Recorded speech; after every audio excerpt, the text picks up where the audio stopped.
14 июня десятки воздушных змеев взмыли в летнее истринское небо. Так, в музейно-выставочном комплексе «Новый Иерусалим» отпраздновали Международный день ветра.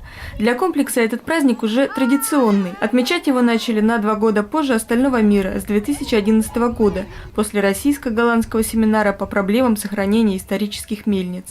Ветряная мельница на территории музея деревянного зодчества – еще одно действующее лицо Дня ветра. В честь многовекового сотрудничества человека и воздушной стихии у подножия деревянной мельницы 19 столетия состоялся концерт. Изюминкой программы стало выступление виртуоза Степана Мезенцева с шоу «Скрипач на мельнице».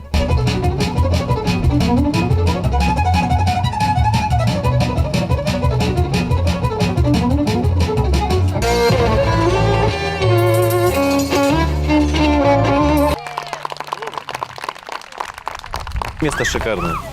Я вот, честно говоря, к своему стыду ни разу здесь не был.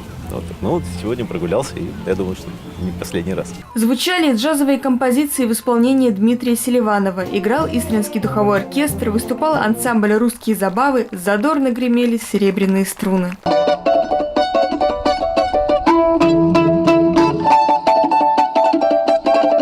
Еще одно проявление ветра, скорее метафорическое, демонстрировали наездники клуба «Каретный ряд».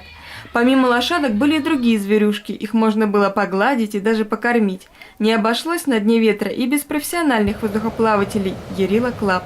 Как всегда, для детей проводились мастер-классы, работала ярмарка ремесел.